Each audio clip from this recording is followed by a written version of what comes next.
Good afternoon. I'm Ken Iverson, and Vicki and Nick have invited me here to share some stories with you. And stories are a wonderful way for us to be able to connect even if we can't be in the theater together.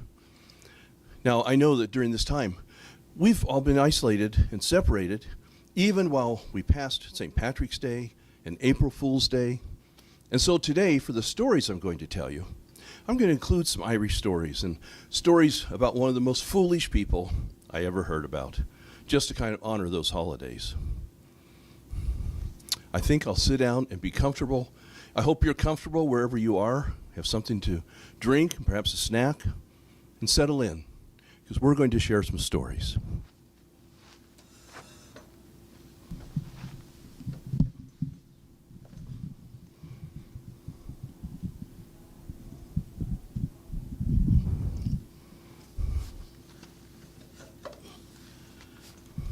When I tell Irish stories, I like to include Irish blessings.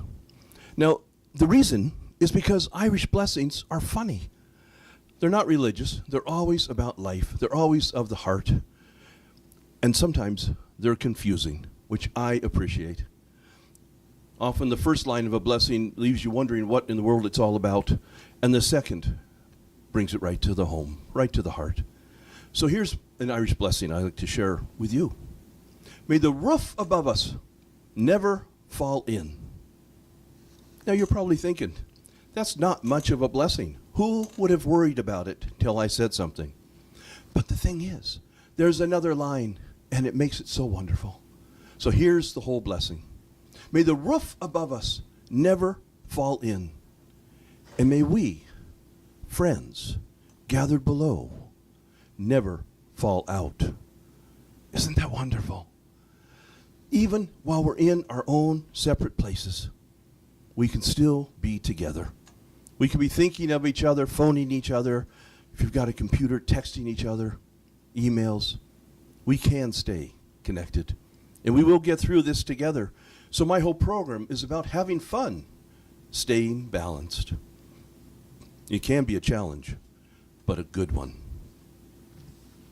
There was an Irish doctor, and O'Flaherty went to see him, and the doctor examined Mr. O'Flaherty and examined him, and he could not tell for sure what was wrong.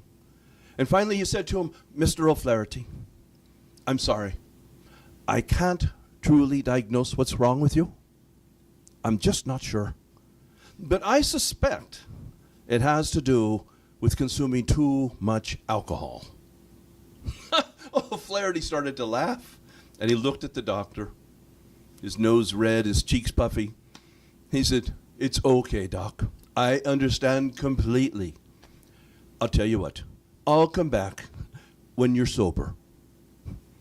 Such is the Irish way of thinking about things many times. And O'Toole and his wife were in bed, and they were trying to get some sleep, but I can tell you they weren't getting a wink because the dog in the neighbor's yard was out there. The chickens were going at night because the dog was up, and the dog was at the chicken coop. Between the chickens and the dog, O'Toole and his wife were tossing and turning. They pulled the pillow up over their head, but they couldn't get a wink of sleep. Finally, O'Toole threw the covers back. He looked at his wife. He says, I'm going to fix that pup once and for all. And he stormed out of the room. And Mrs. O'Toole, she said, don't hurt the dog, don't. She loved dogs. O'Toole was gone only 5 minutes or so, and then he was back. And when he got back, he had a grin from ear to ear. And his wife said, what did you do to the dog, O'Toole? You didn't hurt it, I hope? He says, not to worry, but I fixed him. I fixed him good. You see, I snuck around the fence into the neighbor's yard, picked up their dog, and took him out. Came back around the fence and put the dog down in our yard. Now let's see how they like it. Well, not much of a solution really, but often the way things happen in life. I'd like to tell you about a man named Patrick O'Doherty. Oh, This is a story that's written by Maggie Keir Pierce in Boston, but she is from Ireland, a true storyteller from the old country. And she allows people to tell her stories. Such a kindness. And I love telling this one. Patrick O'Doherty was a good man. If you could choose your neighbor, you'd likely choose someone like Patrick. If you asked Patrick to do something, you never had to ask again. You knew it would be done. It'd be done well. Not a thing to worry about on your part once you'd let him know what you needed. Early one morning, Patrick was up and outside of his wee cottage, digging for praties. Now, you may not know what a pratie is. Most people in the United States don't. But a pratie is just one of the words they have in Ireland for potato. And I can tell you, Maggie Keir Pierce, she told me that there are about 100 names for the potato in Ireland, and maybe 200 ways of serving them, so important they are in the diet. And Patrick was there, digging for praties. When his friend Mick should come up the Lomond, the walkway, he sees Patrick and he calls out, Patrick, have you forgotten? It's the day for our friend Sean's wake. And Patrick, they say the ham sandwiches are yea thick, and the porter is flowing like buttermilk. Oh. Now come away, Patrick. And Mick came up and grabbed Patrick by the shoulder, but Patrick pulled away. He said, Mick, I'm sorry, you got to be going by yourself, and take the blessings of myself and my wife to Sean's widow. But I can't go. I've promised the missus that I'd dig praties for her and the weans' supper the night. So that was for her and the children to have supper. And then I told her I'd go in and change and put on my suit and go see Father Higgins for confession. Oh, Mick, you got to know, I do not want to be going to confession. I haven't been at church in a ween of weeks. Oh, Mick, he slapped Patrick on the shoulder. He said, not to worry, Patrick, not to worry. Father Higgins is a good man, you know that. But it's a right funny thing to think that I'll be having more fun at a wake than you'll be having at confession. And off Mick went, kind of strunty light, but he went off on his own. And Patrick finished digging the praties, knocked the dirt off them, and took them in, put them next to the sink. And then he went and changed into his suit. Now, he only had one suit, but it was quite nice. Blue with a bit of a pinstripe through it. And he looked elegant. And when he had that on, he put on his overcoat, which he had purposely bought a few sizes too large. So it was huge on him, but it allowed him to take his hands and leave them out the sleeve and right down into the pockets so that his hands and arms were completely covered from the fierce Irish winds when he had to go out walking. And off he went, step after step, on his way to see Father Higgins. And I can tell you, Patrick, the steps were slow. He was in no hurry to see Father Higgins for confession. No hurry at all. And when he arrived at Father Higgins, he knew better than to go to the front door. That was reserved for visiting dignitaries and the like. Someone like Patrick or myself, a storyteller, we would know to go around to the back, to the kitchen. And that's what Patrick did. He went around back and he gave the door a bit of a knock. And it was opened by Mary, Father Higgins' housekeeper. Now, I don't know why it is, but in every story I've ever learned where there was an Irish priest with a housekeeper, she always had the name Mary. Well, Mary opened the door, and Mary's a bit deaf. She can't hear real well, so she speaks a little louder than need be, because she's sure no one can hear her, because she can't. And she sees Patrick. Well, Patrick O'Doherty, fancy seeing you here. Lord knows we haven't seen you at church in a ween of weeks, Patrick. Oh, Mary, she had a right sharp tongue, she did. But the cold winds were coming in. She said, oh, Patrick, you're letting the cold air in, man. Get in, get in. And Patrick jumped in through the doorway quick as he could. As soon as he did, Mary was at him. Patrick, you didn't wipe your feet. You didn't wipe your feet, man. Out, out. And so Patrick could jump back out. He was getting all upset. She said, wipe your feet, man.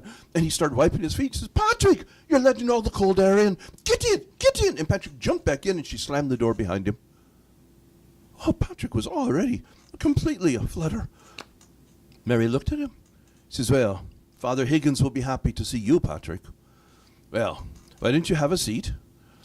And she actually said, take a load off, which in Ireland would mean have a seat. And Patrick pulled out the stool and sat on it. And Mary said, now, Patrick, I've got work to do in the rest of the house. And Father Higgins is with a very important person right now.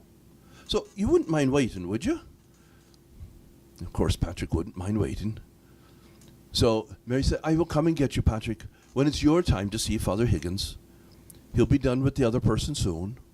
And off she went, and she closed the door, and Patrick was so thankful to see her go. All he wanted was to be able to sit in peace right there in Father Higgins' kitchen. And as he sat there, with Mary gone, he looked about and relaxed. What an incredible room this kitchen was. He looked at it. Oh, the floor, polished linoleum, windows, 2 big windows with a white curtain in front of each one, starched and pure white, and a table in front of each window holding a plant. He thought it might be a begonia, but he wasn't sure. But it was beautiful. And being that there was some sunlight today, it was pouring through the windows, through those beautifully white curtains, and it would bounce off the linoleum floor and light up the whole room. Oh, now that was a wonder. And Patrick thought, well, even if the sun should come in through the old and worn windows in our cottage, it couldn't bounce off our floor. Hard-packed dirt it was. And he thought about how good the room even smelled, clean and fresh. And he knew his little cottage smelled more like chicken, because they did let the chickens run in and out, since the screen door had a loose screen in it. And Patrick started looking about, and he saw over on the side a fireplace with a calendar hanging there with a picture that was so lovely. Patrick got up and walked around and got over by that fireplace and looked at the calendar's picture. He thought, it makes you feel like you're home. I think it would make anyone feel like they were home. I wonder, is it current? And Patrick looked at the date on the calendar, and lo and behold, the calendar was 10 years out of date. It was worthless for keeping the score of the day. It was still hanging there because the picture was so perfect. And Patrick started walking about the kitchen. He looked up and,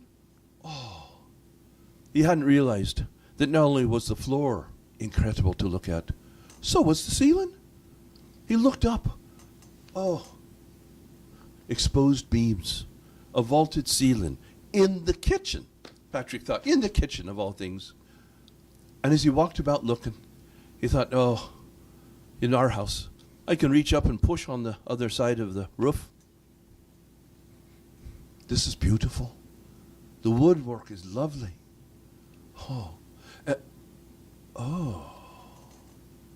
Right up there.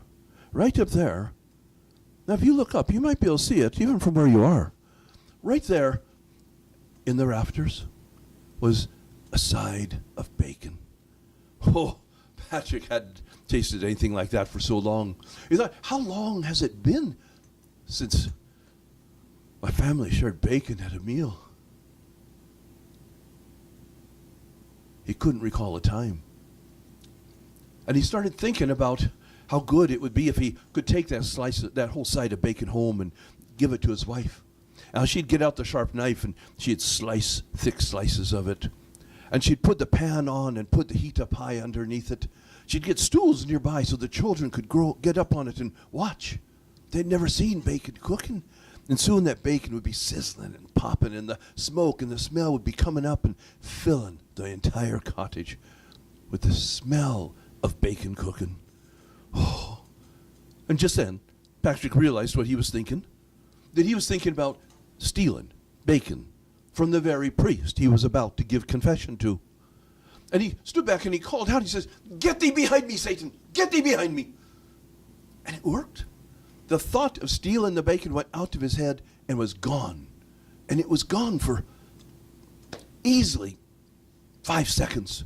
But then he came rushing back in, and next thing you know, Patrick had pulled out a stool, climbed up on it, taken the whole side of bacon, and shoved it down into the large pocket of his overcoat. He got back down and put the stool away. And now he started walking around that kitchen. His hand, almost unconsciously, just kept thumping on that side of bacon. And he walked around thinking about how excited his wife and children would be when they got to see that and taste it the night. But then his conscience woke up. He said, what am I doing? I'm not a thief. What am I doing? And he pulled out the stool. He's going to put the bacon right back where he got it. But as soon as he pulled out the stool, the door at the rear of the room opened, and Mary came in. Oh, Father Higgins can see you now. Come, Patrick. We can't keep Father Higgins waiting. Oh, what could he do? He put the stool away, and without saying anything to Mary, but with the bacon in his pocket, he walked with her, and she took him into Father Higgins' study, and there he greeted Father Higgins, and Father Higgins greeted him with a hug. Ah, Patrick, it's good that you've come to see me. I know we haven't seen you at church in a weeks, so it's especially good that you're coming here. And I understand you want to have confession. Father, I do. I promised my wife I would do that. Father Higgins just gestured around. He said, well, now, Patrick, you know we're in my study. So I don't have a confessional here like we have at the church. But I can still hear your confession. If you're willing to, you would just kneel on the rug here in front of me. And you can share whatever it is that's on your heart and mind that you want to confess. And I can give you absolution here. Would that be all right, Patrick? Aye, Father. That's pretty much what I expected. I knew you wouldn't have a confessional here. And Patrick knelt down, and he began to unburden his heart. And he confessed whatever came to his mind, but there wasn't much. Oh, he'd kicked at the chickens many times, driving them out of the house. He kicked at the dog and yelled at it to get it out of the house. He'd yelled at each of his children, but never raised his hand to them. He and his wife had argued, but they always had made up. Father Higgins said, now, Patrick, you know, that's not very much that you need to confess. That is wonderful. I can give you absolution for that. And he raised his hand up above Patrick's head. And when his hand began to come down to give Patrick absolution, Patrick's conscience fully awoke. And he called and he said, no, Father, no. Father Higgins, don't give me absolution because I'm a liar. Father Higgins, I'm a thief. I'm a thief. And he pulled the bacon out of his pocket and he shoved it right into Father Higgins' hands. Now the poor priest was there ready to give absolution. And suddenly this greasy, kind of dry, greasy piece of bacon was being shoved into his hands with his eyes closed. Oh, he felt it and he pushed it back at Patrick. He said, now, Patrick, you hold on to that. Now, Patrick, this is a good deal more serious than anything else you've confessed. And Patrick, you must know that there's a few rules for that. Now, first, I want to know the person you stole this from. Were they rich or poor? It's not right either way, but I want to know. And Patrick thought back to Father Higgins' kitchen. His kitchen, 4 times the size of Patrick's entire cottage. I said, compared to me, Father, they're very rich. And Father Higgins said, well, you know what you must do, Patrick.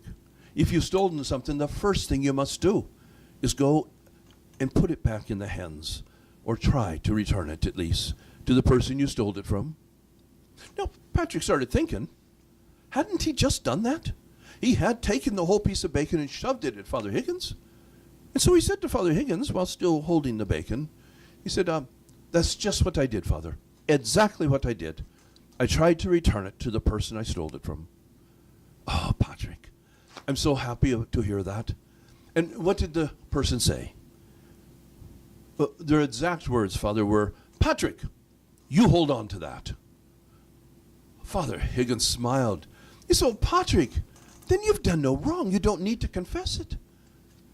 You let the person you stole from know, and they chose to be kind and let you keep it. So the bacon is free for you to take home and enjoy with your wife and children.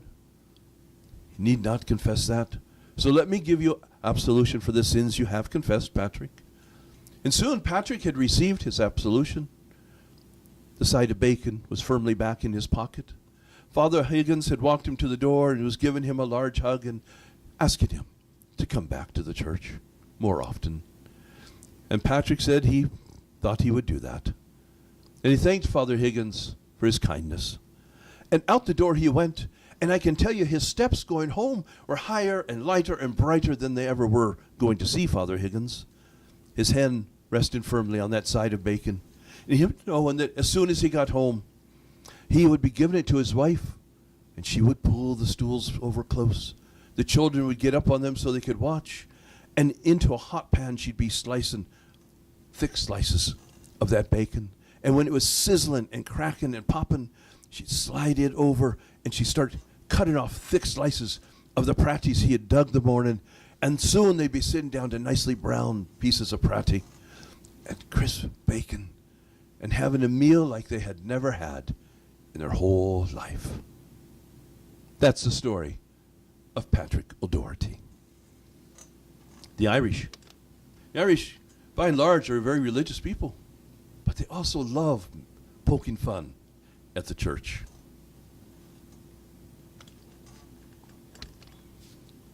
It's always good-natured. Well, I'd like to share with you another of these Irish blessings that I so like.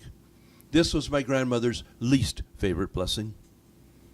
And it says, "May your troubles be few and as far apart as my grandmother's teeth."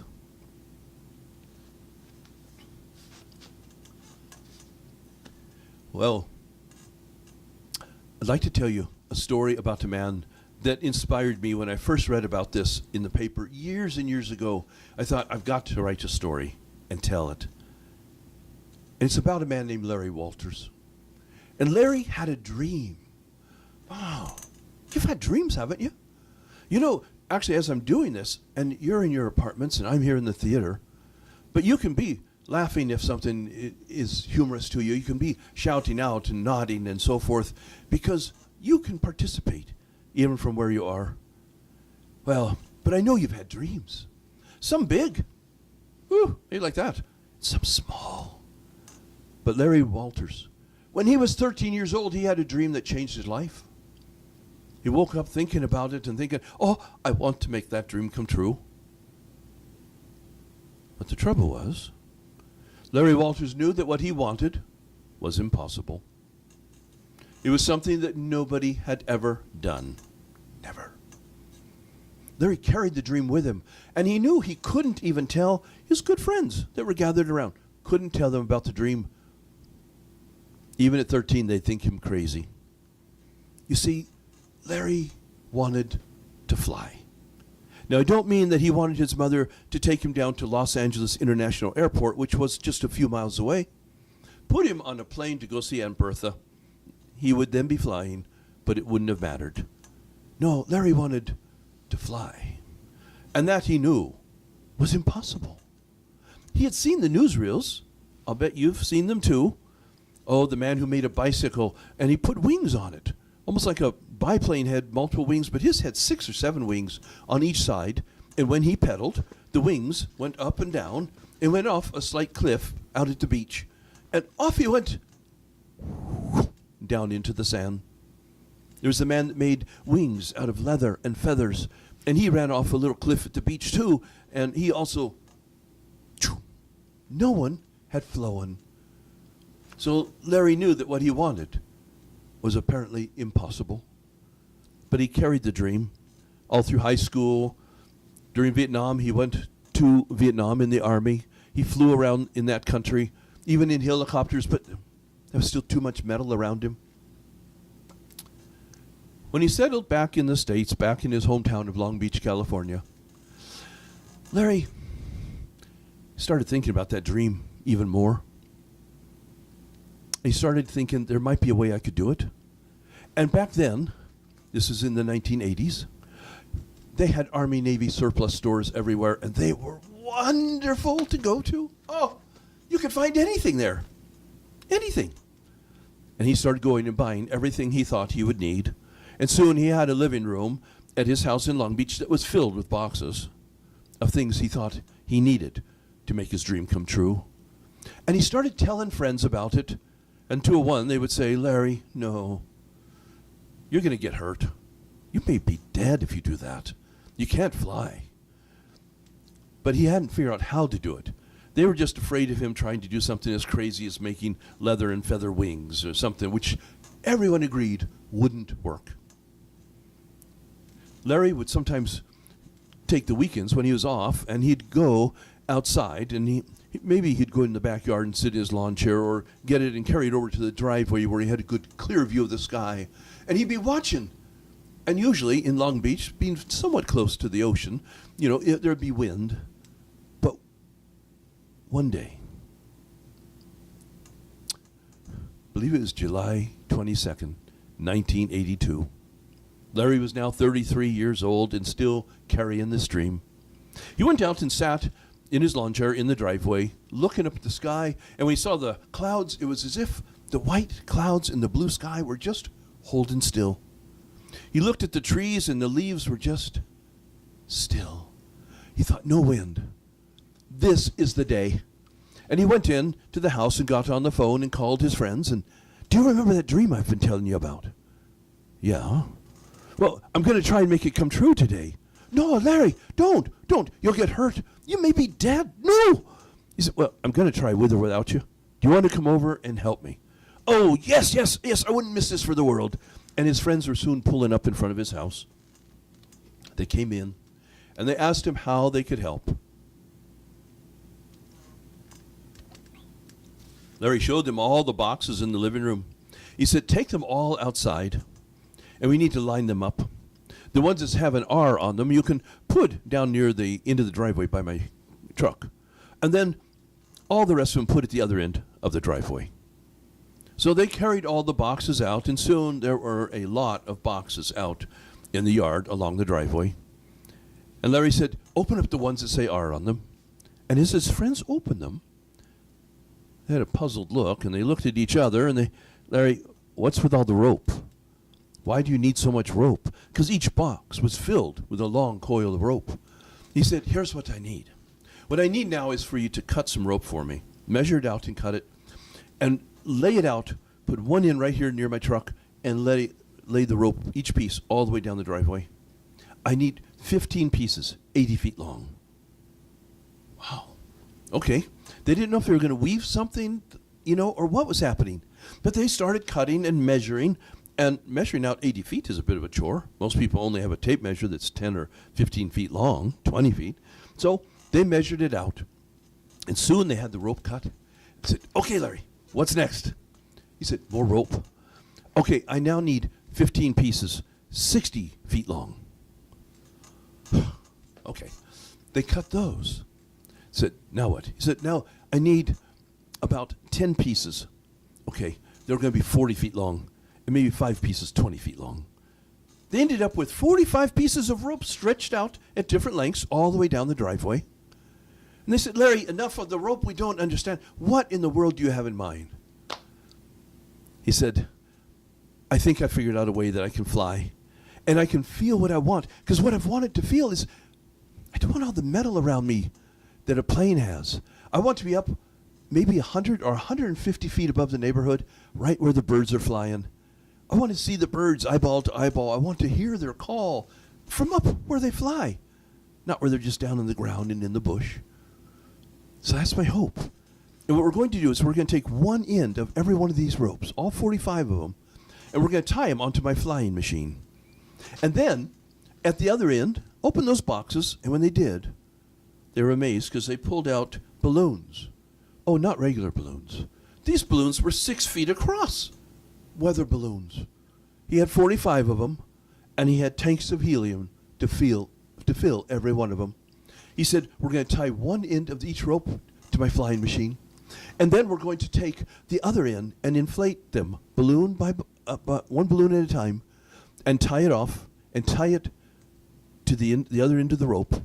We'll start with the 80-foot ones, and one by one, as the balloon is attached, we'll let it go. We'll have all of them already attached to the flying machine on this end. And we'll do all the 80-foot ones, then the 60, and then the 40, and then the 20. And we'll end up with 4 stacks of balloons in the air.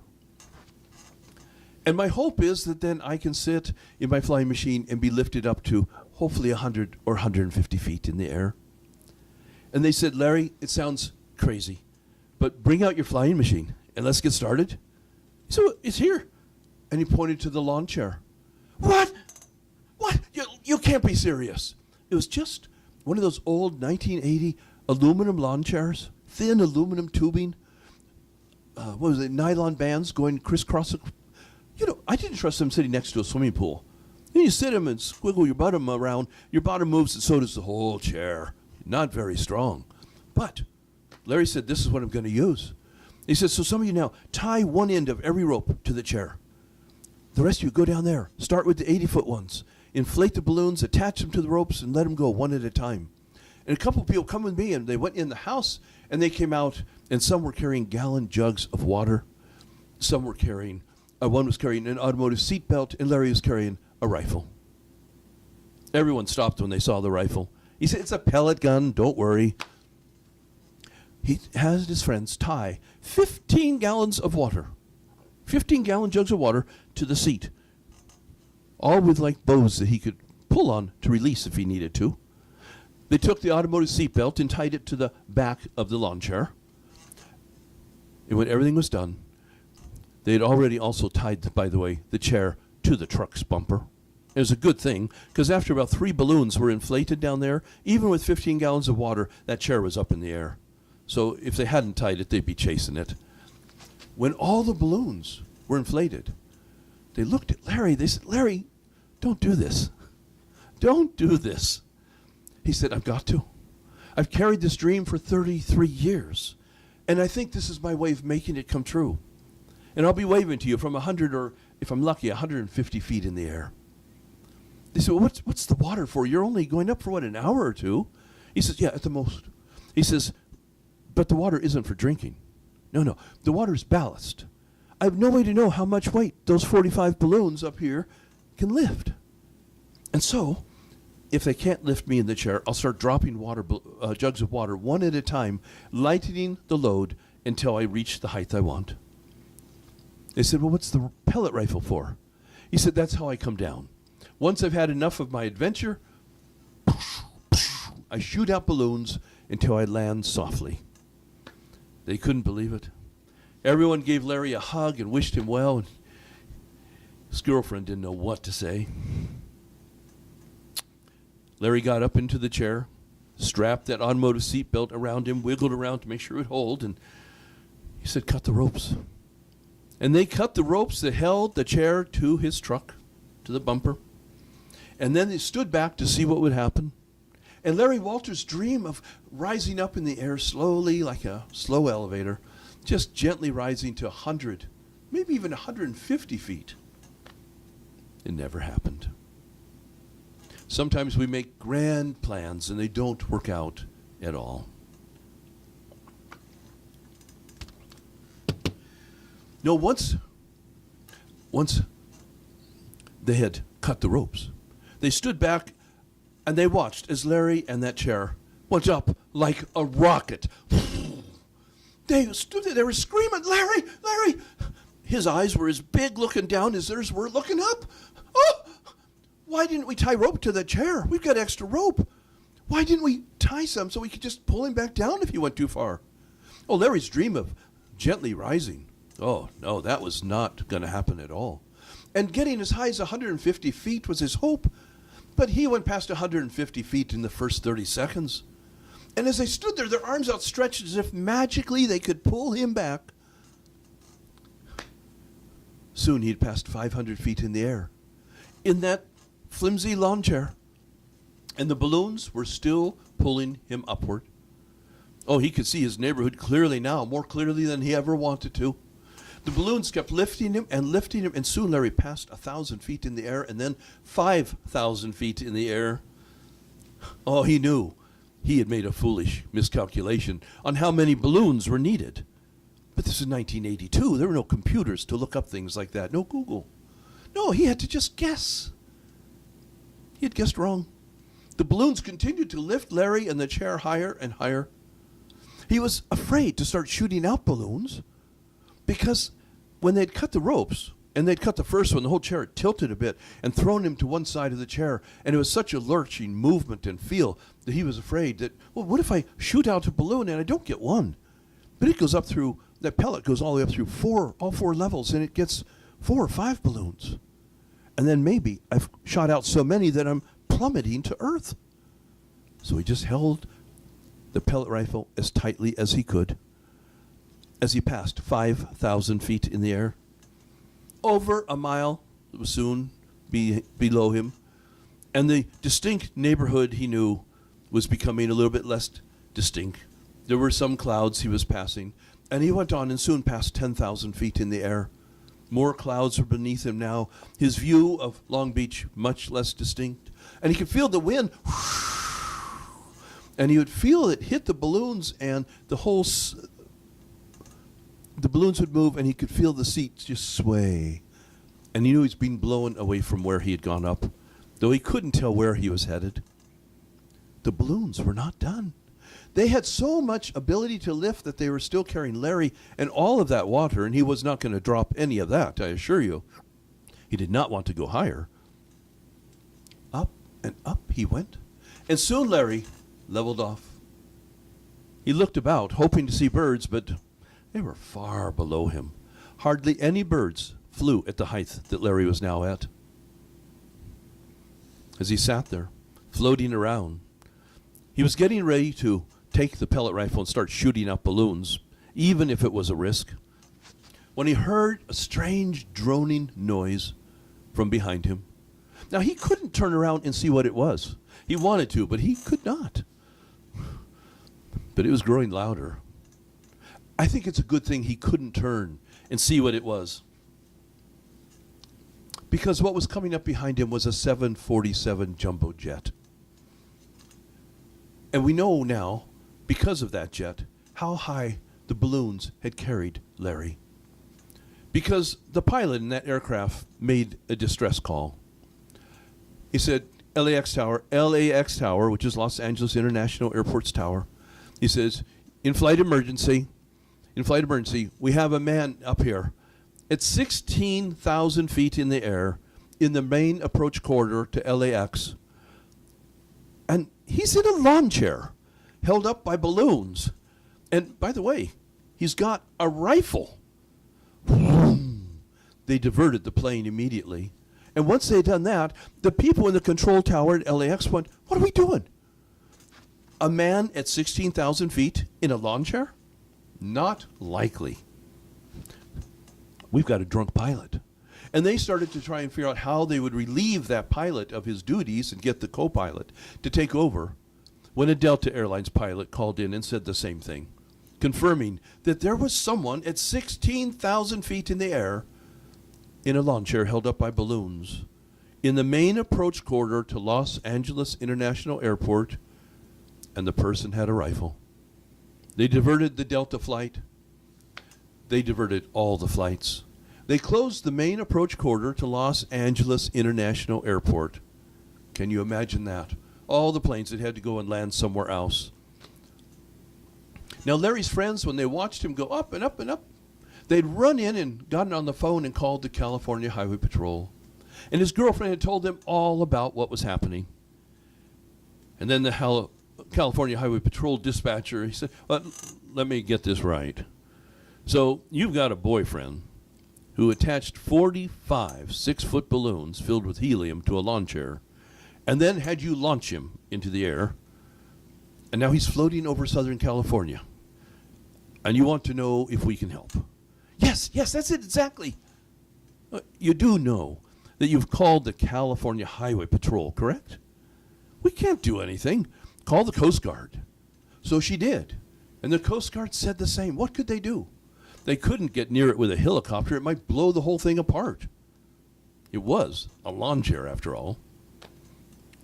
Well, Larry was left floating up there, and he decided he would have to shoot out balloons to get down. He didn't know how long it might take for the helium to leak out of the balloons, but he knew that if you had a helium balloon at your birthday party, it didn't go down soon at all, sometimes lasting a week or more. So he took the pellet rifle. He got one. One balloon went out, but it didn't seem to make any difference.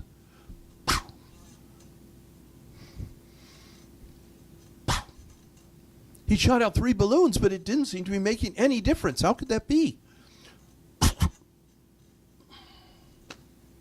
He shot out a 4th balloon, which also seemed to make no difference. But his hands had gotten so cold, even in a blue California sky, 16,000 feet in the air, it's cold. His hands had gotten too cold to hold the pellet rifle, and he had dropped it. The one thing they had not tied to the chair, and it fell and was never found. But it was now 16,000 feet out of reach. And all Larry could do was sit in that lawn chair, try and stay calm, and wait and see how long it took for the helium to leak out of the balloons. It turned out it was 5.5 hours is how long it took. And as he was coming lower and lower, starting to recognize the different landmarks on the ground, and by golly, he realized he was coming right back towards Long Beach, California. He might be landing just about where he took off. Then he thought, well, that would probably mean crashing into a condo somewhere, or at least a high-rise, because there were a lot of those. And he knew that people knew about him now, because anytime he felt the wind push the balloons and he felt the chair swaying in moving directions, when he looked down, there was a long line of California highway patrol cars with their lights flashing, and they would turn and follow wherever the wind was blowing Larry. And he saw people pulling over their cars along the roadways and getting out and getting their kids out and looking up at him and waving. So he knew they must be talking about him on the radio or the TV, something. Larry was coming down, and he realized he was going to land likely in a neighborhood with some green space. He thought, this is wonderful, wonderful, until he saw the power lines. Between him and this open area where he could be landing, there were power lines. He thought, no. And he started to pray. He said, no, Lord, please, after all I've been through, don't let me be electrocuted. And the chair headed right for the power lines, and then it dropped. And Larry and his chair went underneath the lines. The balloons went right into the power lines, and 5 square miles of Long Beach, California were without power. It was daylight, so everybody could still see, but the traffic lights and all were gone. Larry was left hanging 6 feet off the ground, completely unharmed, just swaying there in the chair. And by the time the police got to him, he had undone the seatbelt and dropped to the ground. When they came, he said, well, I gather I'm going to be arrested. No, sir. No, you're not. We've been looking at it, and we don't know of any law that covers what you've done. But the chief of police would like to meet you and have a little talk. He wants to be assured that something like this will never happen again. There's traffic snarled all over Long Beach, California. They've just reopened the main approach corridor to Los Angeles International Airport. Nobody wants to see this happen again. So Larry, he looked at the policeman. He said, well, I'll go with you, but I want my chair. So they got a police car over, and one person got up and cut the chair loose. And there are photos of Larry walking to the police car, carrying his chair with the gallon jugs hanging off of it. Well, on his way, a man came running up to him. A man in a suit, and he looked at me and says, stop. You are in trouble. I'm from the Federal Aviation Administration, and you have broken the law. Now, to be completely honest, we don't know what law, but we know you have broken the law. And then he looked at Larry's lawn chair, and he said, is that what you were up in? Yeah. Well, then the man said, I know one law you broke for sure, because I'll guarantee you that would qualify as a non-certified civilian aircraft, one that does not have an airworthiness certificate issued by the FAA. Well, Larry was sure he was right. His lawn chair undoubtedly had not been certified by the Federal Aviation Administration. But he smiled and went with the policeman, and just before he got into the police car, another man came running over and he said, wait, I'm a reporter. Who are you? What were you thinking? Larry said, I'm Larry Walters. I'm 33 years old. And today, by the grace of God, I was able to make a dream I have carried for 20 years come true. Today, I flew. I really flew. And I'll tell you something else. I will never, ever do that again. That's the story of Larry Walters, who later went on to the Johnny Carson show and was interviewed. Timex found out about him and found out that by chance Larry had had a Timex watch on his wrist when he went up. And Timex had a series of ads they just started about people who had done wildly improbable, almost impossible things. And Larry was one of the first people they featured in the Timex ad. The story of Larry Walters. Now, when I come back here in the summer, hopefully, if they've got the quarantine lifted, I don't want to pull into the parking lot and see a bunch of you outside with lawn chairs and balloons and happy looks on your faces that are a little bit worrisome. Incredibly silly thing to even have tried, and Larry lived through it. Amazing. An amazing adventure. A dream that finally came true.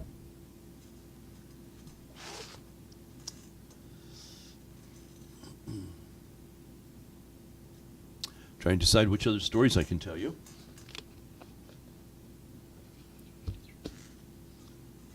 I think we've got time for one more. What I'd like to do is tell you an old story. You may have heard this one. It usually begins, once upon a time, there was a beautiful girl named Cinderella. Nope, don't change the channel. You may have heard it so many times you don't want to hear it again, because that story has been told and made into film so many times. It is a wonderful story. And I, with a friend of mine, was toying with the idea of how can we tell these old stories and still have people listen? Because sometimes we don't listen well to something we've heard many times before, even if it's being told by a different person. Well, what we found was we could go back to our days in the Boy Scouts and the campfires and the silly stories that were told around campfires, and Cinderella was one of them. But one person in Scouts, I believe it was a Scoutmaster years and years ago, rewrote it and gave it to all of us as a new gift. He filled it with things called spoonerisms, these twists on words. So I've taken it and rewritten it also, as each storyteller is wont to do with something like that that's so old. So here's my version of Cinderella, which with the words twisted around becomes Rindersella. Once upon a time there was a beautiful girl named Rindersella. Now as the story goes, Rindersella was not Harry Vappy. Not Harry Vappy at all. As a fatter of Mac, Rindersella was Sari Vad. Sari Vad. You see, she lived with her mugly other and two sticked websisters, and they made Rindersella work Harry Vard. Harry Vard. Oh, from upsun to downsun. She had to cake and to book and to screen the flinty doors and to wean the dirty clindos. And then, nar into the fight, she had to sarn their holy docks. Oh, life was not easy for Rindersella. But it lay of right. In the far corner of the land, there lived a Pransome Hince. Now, our Pransome Hince was also Sari Vad. You see, our Pransome Hince was still looking for that one Gesho Spurl to whom he could give his girt, with whom he could lend his spife. The simple matter of the fatter was that our Pransome Hince was longing to loll in fove. But Fosar, lo nuck. We join our Pransome Hince as he lecherously cases the conely lordors of the Poyo Rallis. Suddenly he has an idea. I have it, he exclaims. Oh, I'll have a boil raw right here at the Poyo Rallis. And I will invite all of the beautiful burls from the car corners of my dinkum. And so he did. Well, although she could not go, Rindercella was morced into faking 3 Drew Nesses, complete with batten slows and sluffy peeves and Lily Fracine rounding the rems. We joined Rindercella on that fateful night as she is steering padly through the Ween Clindo, watching as the other 3 head off round the Dode, going to the Poyoralis, where they will meet the Pransome Hints. Overcome with grief, Rindercella flipped to the floor, tedding great shears. And as she sat on the floor, there was a lash of flight, a blinding blash of flight. And who should appear? None other than Gary Fodmother.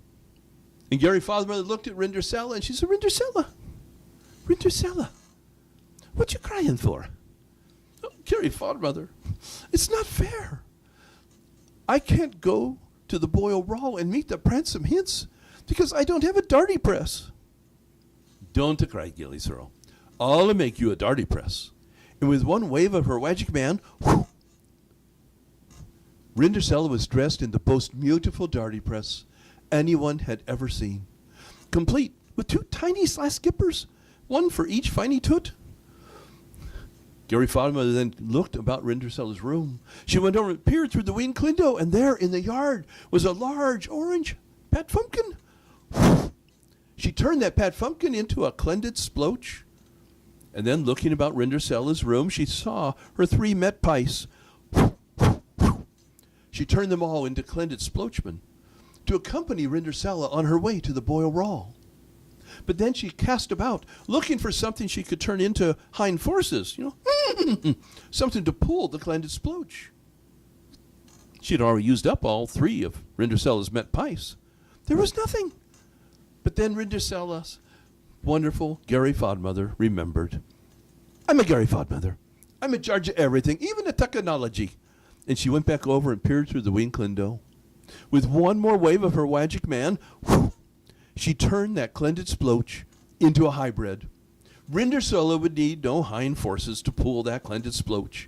She was going green, because this is, after all, an Oregon fairy tale.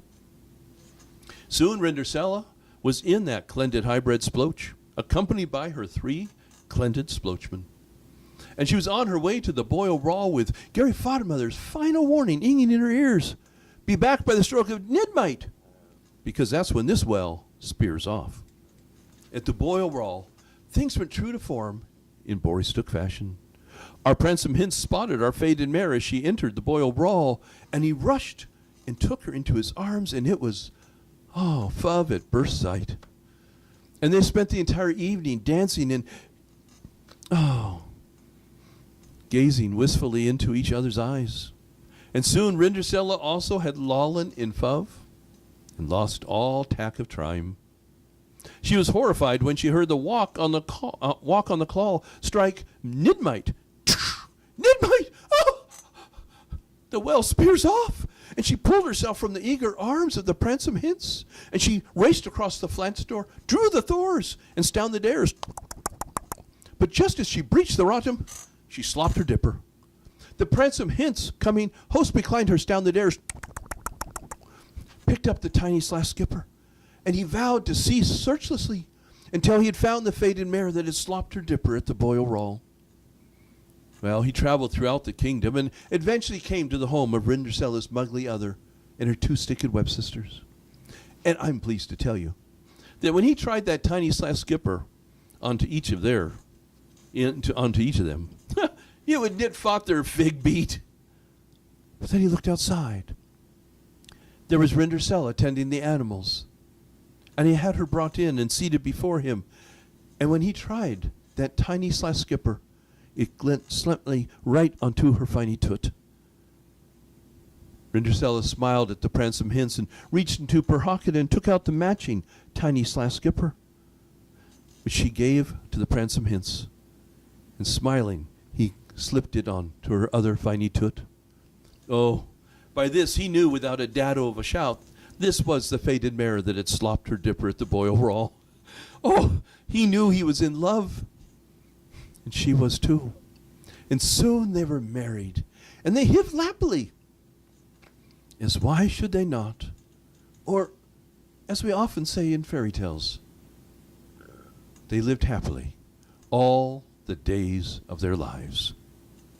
That's the story of Rindersala. I hope you enjoyed that. I'm going to leave you with one Irish blessing. May you always be blessed with walls for the wind, a roof for the rain,